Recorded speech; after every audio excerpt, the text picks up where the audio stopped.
name's Hydo and welcome to my least favourite 5 commanders from Strixhaven. I've done a video for every single commander and these are just the ones I find the most boring, the most dull. And, well, why would you select them? They're just not very interesting in the slightest. Strixhaven, fantastic set, but these are the most dull and uninteresting commanders that I've found. Before we get into it, please subscribe. It'd make me very, very happy. I'd smile a lot. You can like the video, maybe comment. I'll reply to the ones that I can. And without further ado, let's get into it. Let's have a look at number 5. Coming in at number 5, my least favourite commanders. Vilda, Dean of Perfection. 3 mana 2/2. Djinn Wizard. Tap. You may exile an instant or sorcery card from your hand and put 3 hone counts on it. It gains at the beginning of your upkeep if this card is exiled. Remove a hone counter from it. And when the last hone counter is removed from the card, if it's exiled, you may cast it. It costs 4 less to cast this way. So, really, really uninteresting card. The fact is that yes, you can cheat out some really big card like Mnemonic Deluge, which is a 9 mana sorcery, exile target instant sorcery card from a graveyard. Copy that card 3 times, you may cast the copy without paying the mana cost. Exile it. So you can pay 5 mana to do that. After you've waited 3 turns, you know. It's really uninteresting and there's commanders that are just far better at this job. Some cool interactions. Cerulean Wisp is a 1 mana instant. Target creature becomes blue until end of turn. Untap that creature so you can use it to untap our commander and exile another card from our hand. And we draw a card, so it's an instant sorcery that works really well with that. And we can play a couple of extra turn spells. Savor the Moment is a 3 mana sorcery. Take an extra turn after this one. Skip the untap step for this turn.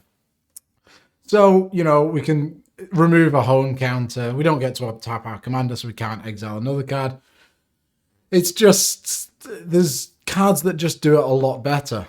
Like Joyra of the Gitu, a 3 mana 2/2. You can pay 2, exile an online card from your hand, put 4 time counters on the exiled card. If it doesn't have suspend, it gains suspend. So not only can we just exile any card, so you can exile Big Eldrazi, stuff like that, but you cast it for free when it comes off suspend. You don't have to, it's not reduced by 4. It's just so much better in every way. So why don't you play Joyra? On a similar sort of theme, Kaza Royal Chaser, who's a 2 mana 1/2 with flying and haste. You can tap it. The next instant sorcery spell you cast this turn costs X less to cast, where X is the number of wizards you control as this ability resolves. So a nice little tribal red-blue wizard themed deck, and we're reducing the cost of spells, and we're not having to wait 3 turns to be able to cast them. It's just better. It's just far more interesting. Finally, Melik Izzet Paragon is a 6 mana 2/4, wonderful stat line, or very aggressive. Play with the top card of your library revealed. You may cast instant sorcery spells from the top of your library. Whenever you cast an instant sorcery spell from your library, copy it. You may choose new targets for the copy. This can lead to a lot of fantastic shenanigans. You know, Melik can be the only creature in your deck. You can use that scepter thing. I can't remember what it is, but this deck is just more interesting. There's a lot more going on. It's just better, so why not play that instead? Which brings me on to number 4. And the first in this list of the Elder Dragons, Shadrix Silverquill. 5 mana for a 2/5 with flying and double strike. At the beginning of combat on your turn, you may choose 2. Each mode must be target a different player. Target player creates a 2/1 black-white inkling token with flying. Target player draws a card and loses 1 life. Target player puts a 1/1 counter on each creature they control. Now, Shadrix may really be quite powerful, but I just don't find it interesting. There's nothing exciting about this. The politics, I just found incredibly forced. Like, it's taking a game in a direction that maybe other people don't want to. And the worst thing about politics is if you sat at a table and people aren't into it, it's not going to matter. You're just playing an underpowered deck for no reason. It's boring. There are ways that you can sort of sculpt it to your advantage, but I just think it's just play other cards. There's better ways to benefit yourself and, you know, use other people. Like the way that I'd build it is with curses, you know, sort of a political tool. You can target down certain players. Curse of Misfortune, 5 mana for a Aura Curse enchant player. At the beginning of your upkeep, you may search your library for a curse card that doesn't have the same name as the curse attached to an enchanted player. Put it onto the battlefield attached to that player, then shuffle your library. So you can get all of the curses, you know, distribute them about, move them about. Not very interesting in my opinion. Then we've got some things like Temporary Truce, 2 mana for a sorcery. Each player may draw up to 2 cards. For each card less than 2 that player draws, you gain 2 life. So it's white card draw, but group hug and stuff like that is just so boring. I really don't enjoy it. I don't think it's fun, and yeah. Politics is about manipulation, you know, going behind someone's back to advantageously, you know, progress your game plan. And these sort of force things, I just think they're boring. No one's gonna care. No one cares. Painful Quandary is like a good version of this, like the group slug sort of strategy. It's 5 mana for an enchantment. Whenever an opponent casts a spell, that player loses 5 life unless he or she discards a card. So we're not affected at all, but we're slowly chipping away at our opponents. This is a good card. I like this sort of thing. But I'd play a couple of different commanders instead of this one. Athrea's Shroud Veiled is a 6 mana 4/7 with Indestructible. Has Devotion, you know, if you have 7 Devotion, it's a creature. At the beginning of your end step, put a coin counter on another target creature. Whenever a creature with a coin counter on it dies or is put into exile, return to the card to the battlefield under your control. So we can take all of our opponent's things, you know, put a coin counter here, there, and everywhere, then wipe the board. We get everything back. It's an exciting game plan to me. It's far more interesting than what Shadrix is doing. I can't see why you'd choose to play Shadrix. Similar to this, the original Athreos is a 3 mana 5/4 with Indestructible. As long as your devotion to white or black is less than 7, Athreos isn't a creature. Whenever another creature you own dies, return to your hand unless that target opponent pays 3 life. So this goes along with Painful Quandary. We're taxing our opponents and we're getting a major advantage of it, getting our creatures back. There's a lot of synergies you can do this. You can play it in a multitude of different ways. And it's a cool deck. It works very well. It's powerful. It's good. Then Kembal, Council of Allocation, 3 mana for a 2/3. Whenever an opponent casts a non-creature spell, that player loses 2 life, and you gain 2 life. Excellent, taxing our opponents. We're getting some life gain advantage. We can build a deck maybe around the life gain. It's really nice. It's really, really nice. I like it. Brings me on to number 3. Tanazir Quandrix. 5 mana for a 4/4 with Flying and Trample. When it enters the battlefield, double the number of 1/1 counters on target creature you control. Then it attacks. You may have base power and toughness of other creatures you control become equal to Tanazir Quandrix's power and toughness at the end of turn. This is quite, to be fair, this is quite a cool card, but I just feel like this is very generic blue-green.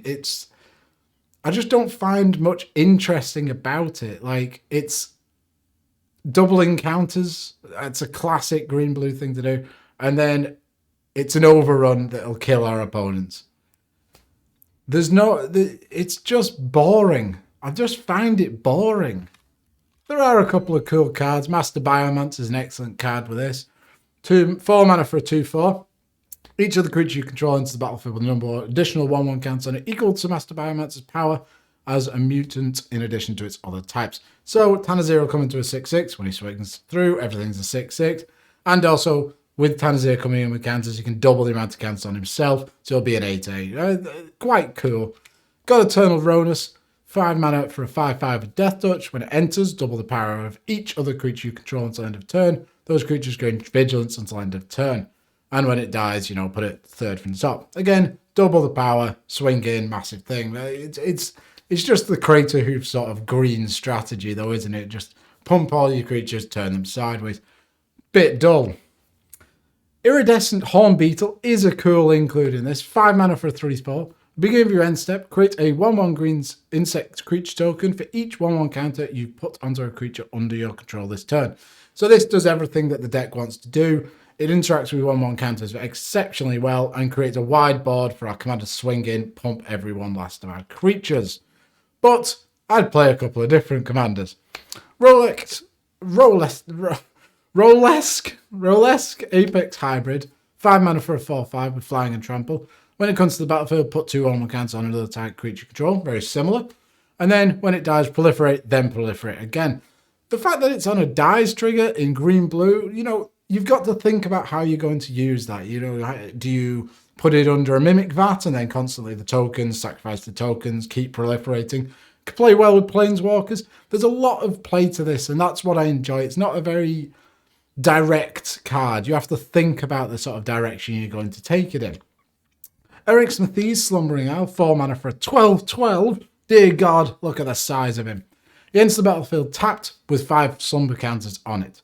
And as long as it has a slumber counter on it, it's a land. Whenever you cast a spell, you may remove a slumber counter from Eric Smithy's.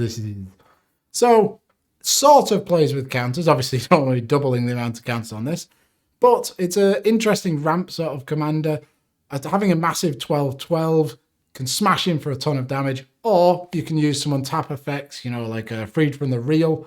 That gives you infinite green mana because you can constantly untap Rixmathes. There's a bunch of directions you go. Interesting sort of plays. I like it a lot more. Finally, if we're doubling counters, well, Varol of the Hulkblade is exceptional at it. 3 mana for a 1/4, green and a blue, double the number of each kind of counter on target artifact, creature, or land. So we could double the amount of counters on a Rixmathes. We can get that up to thousands of counters. I don't know why you would, but you could. There's a lot of different things you can do with this. There's that artifact that if you have 20 counters on it, I believe, you win the game. This, you know, double the counters each turn. Excellent little side sort of win condition there. Much more interesting in my opinion. Which brings me on to number 2. Shale, Dean of Radiance. 2 mana for a 1/1. Flying Vigilance. Tap. Put a 1/1 counter on each creature that entered the battlefield under your control this turn. It's just boring. It does nothing. It's just a 2 mana 1/1. I do not like it. I want it to stop. However, the flip side, Embros Dean of Shadow is a great card. And really, really cool. One of my favourite legendaries from this set, which you'll see in a video tomorrow. But that is so cool, and then Shale just does nothing. Absolutely nothing. There's a couple of interesting things you can do with it. Semester's End, 4 mana, exile any number of target creatures and/or planeswalkers control. At the beginning of the next end step, return each from the battlefield under your owner's control. Each of them enters the additional 1/1 counter or a loyalty counter. So, you know, everything comes back in, tap our Shale, give everything an extra 1/1 counter. Twilight Drover, 3 mana for a 1/1. Whenever a creature token leaves the battlefield, put a 1/1 counter on it. Then pay 3, remove a 1/1 counter from it, put 2 1/1s. So this is a nice little engine. You can keep sort of recycling the 1/1 counters and putting more and more on the tokens that you make with Shale. Still incredibly boring. So why, if you're going to use counters, why don't you play Triad of Fates? A much more interesting card. 4 mana for a 3/3. Pay 1, tap it. Put a fate counter on another target creature. Ooh, what is a fate counter, I hear you say? Pay a white and tap it. Exile target creature that has a fate counter on it. Then return to the battlefield under its own control. Alright, nice little sort of flicker, slow flicker. Or you can pay a black, tap, exile target creature that has a fate counter on it. Its controller draws 2 cards. This is a cool sort of political card. You could use those counters to, you know, allow your opponents to draw. Or you could benefit yourself with some enter the battlefield, leave the battlefield sort of triggers. A lot more interesting. Kalav with Ghost Council is a 2 mana 2/2. Another +1/+1 counter sort of creature here. Whenever you gain life, put 2 1/1 counters on it. Pay a black and a white. Remove 6 1/1 counters from it. Exile target creature.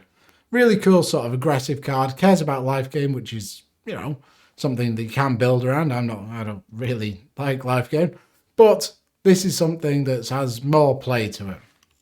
Then Yawgmoth Throne Physician, 4 mana for a 2/4, protection from humans, Pay 1 life, sacrifice another creature, put a 1/1 counter on up to 1 target creature and draw a card. Pay 2, discard a card, proliferate. So it does everything you want with the counters, draws you cards, proliferates. It's just a lot more powerful and a lot more interesting. Which brings me on to my number 1 pick. And this card is incredibly powerful, but there's something about the design of it I just really don't like. It's Jadzi, Oracle of Arcavius. 8 mana for a 5/5. You can discard a card to return it to its owner's hand. Then Magecraft, whenever you cast or copy it into a sorcery spell, reveal the top card of your library. If it's a non-land card, you may cast it by paying 1 rather than paying its mana cost. If it's a land card, you put it onto the battlefield. Then, on the flip side, we've got Journey to the Oracle. 4 mana, you may put any number of land cards from your hand onto the battlefield. Then, if you control 8 or more lands, you may discard a card. If you do, return it to its owner's hand. Why do I not like this card? Well, it just does everything. It's incredibly powerful, and it's boring. Like, one of my favorite things about this set was these flip sort of sorcery on the back, creature on the front, and finding a way to use both of those in a constructive sort of way, you know, that synergizes with the deck. This card just takes everything away from that. The backside of it, if you have 8 lands, it just returns back to your hand. You don't have to get it out of your graveyard. You don't have to sort of mitigate the command attacks, you know, from casting it again from your command zone. There's nothing. It just does everything for you. And then the Magecraft, it just casts your entire deck for you. It's just so inane and boring, and it's just the classic green-blue sort of archetype. You just play a ton of lands, and that's it. And then you win the game. Boring. Absolutely dull. It protects itself. It works both ways, you know, with your sorcery and your creature. And there's so many more interesting cards that you could build around. I hate this card and its design. It is incredibly powerful, though. Don't get me wrong. If you do build it, it is very powerful. A couple of different ways you could build it. Proteus Staff. 3 mana for an artifact. That's the one I was talking about before. That's the one. 3 mana and tap it. Put target creature on the bottom of its owner's library. That creature's controller reveals cards from the top of his own library until he or she reveals a creature card. That player puts the cards back to play, and the rest on the bottom of his own library in any order. So, if our commander is our only creature in the entire deck, we use Proteus Staff on our commander, we reorder the deck in a certain way, and then we can just storm off and cast every single thing in our deck. Sprouting Vines is a 3 mana instant. Search your library for a basic land card, reveal that card and put it into your hand, then shuffle your library. It has Storm. So Storm works exceptionally well with Magecraft, but this is also a great card for fishing out a bunch of lands from our deck early in the game, casting the sorcery card, and just dumping lands all over the field. But there are some more interesting sort of cards in my opinion. Zimone, Quandrix Prodigy, who's a 2 mana 1/2. This sort of design is very similar in terms of, you know, it just wants to play lands and then it essentially creates card advantage later in the game. But it's more fun. You have to work to make this good, you know. You can pay 1 and tap it, put a land card from your hand onto the battlefield tapped. Okay, what about things that trigger when landfall happens and untaps the creature? Then we can use Zimone again, you know, keep putting lands into play. And then late game, we can draw a ton of cards. It's more interesting. It's just more interesting in my opinion. And yeah, I'd just rather play that. Uro, Titan of Nature's Wrath, you know, the menace that has ruined Magic recently. 3 mana for a 6/6. Enters the battlefield, sacrifice it unless it escapes. Whenever it enters the battlefield or attacks, you gain 3 life, draw a card, and you may put a land card onto the battlefield from your hand. And it escapes for 4 mana and exile 5 cards. So this is more interesting, at least, in terms of the drawing cards, playing lands. You know, You can have some enter the battlefield, sort of flicker effects. You know, you're playing with your graveyard. You could get it back from your graveyard in certain ways. There's more play to it. There's more interesting things, in my opinion. And then finally, Chroma, a card that I absolutely love. I've built about 6 different decks with him. White, blue, black, red, or green. He does everything. He's got a ton of abilities.